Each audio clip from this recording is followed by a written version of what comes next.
Welcome to another exciting episode of GVL TV, proudly sponsored by Gagliardi Scott at Benalla Football Club tonight, on Benalla Football Netball Club, and joined here with Sam Little. How are you, mate? Yeah, good, thanks, Mark. And yourself? Yeah, $1 million. Thanks for asking. Not too many people ask me that question. They're a little bit too much. We want to talk tonight a little bit about your role that you've had in the club. You know, I know you've been a player, you've been on the board, you're an assistant coach in the interleague, you're co-coaching the reserves currently. Yeah. So talk us through that. Pretty much over the course of the time, I've been a captain of the reserves, then moved in and coached the reserves for 3 years, about 2 years back. All in that time, I've been working with Luke as an assistant coach in the seniors, and I was lucky enough to get an opportunity with Trav Ryan to be an assistant coach at interleague level. So I've done that. Stood down from coaching a couple of years ago, went onto the board, so a different look at the footy club, and now back coaching the reserves with the mate Cam Symes. And just really trying to build the numbers back up in our reserve side. What's some maybe the differences between being involved with the football side of it as opposed to being on the board and making those more strategic or those long-term plans? Well, probably on the board, you're looking at more the financial side of your club and probably way that you're perceived in the community a bit more.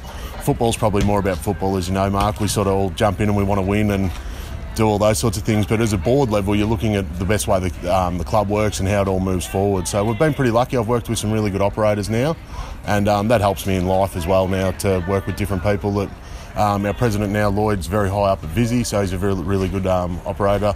Graham Pollard was fantastic, so I've been pretty lucky that way.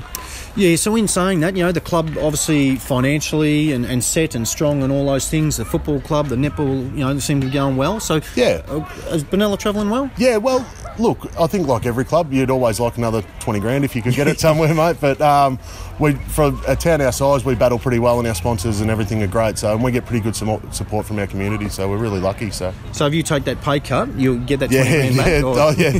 My pay cut doesn't really take a lot off the top, so sort of nothing. How many hours would you spend? You know, you talk about volunteering, doing the board. I know the football side of it, you love that anyway. But on the other side of it, on the board, it sort of varies. Your weeks change a fair bit. So some weeks you might have your 10 hours, and the next week you might only be here 2 or 3. But yeah, and then if something goes wrong or something happens, you might end up with 20 hours in a week. Especially your president and your vice president, they spend a lot of time.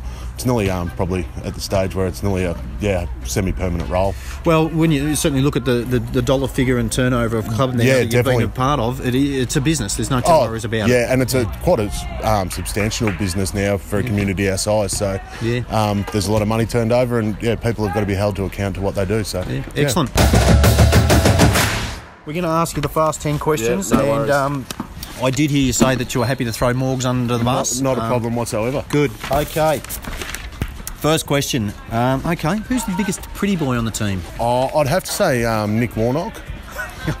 Nick spends a lot of time on his hair, and him and his partner actually own a clothing shop in Benalla, Lionheart, so I'll give that a plug for him as well. Okay, good on him. I do know Nick, so good work. Who goes overboard with the strapping or the tape each game?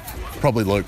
Yeah, okay. Yeah, Luke's ankles, hands, pretty much, and then he quite often gets a cut or something, so he can have some on the head as well, so a bit of the Joel Selwood look. Who secretly loves Married at First Sight or The Bachelor? Jared Brennan. Oh, no, it's not a secret. He's quite open about his love. I've actually got a couple of mates that I play golf with from the football club, and they're actually quite openly enjoying the show at the moment, so yeah. Right. Who has the weirdest pre-game ritual? Brett Pollard was always a bit unique back in the day. He could be still drinking a Pepsi and eating dim sims 25 minutes before he played, so yeah. Who's the biggest softie in the club? A lot of people will probably say me. I'm the big cuddly one, but... Okay. What about, who's the sorest loser? The Martin boys would be right up there. They don't like losing. Very competitive, him and James. Very good players and very competitive. What about who exaggerates the story the most? Mr. Havis would be right up there, I think, Tom. So he's probably very renowned with the umpires across the GV for his ability to be able to talk to them. As a car salesman at Toyota as well, so yeah. Who has the worst white line fever? James Martin would have to win that, I think, and by a long way at our club, actually. So yeah. Okay. And who has the worst tat? Can't say I've had a good look around, Chops. Sorry. That's good. Who would go on The Farmer Wants a Wife next year? I think Jack Spinks would go very well. I think a lot of the women would like Jack. Okay, look, Sam, certainly appreciate your time tonight. We wish the club and yourself all the best over the season. Thank you. So once again, thanks for joining us tonight at Benalla Football Netball Club. We'll see you next week.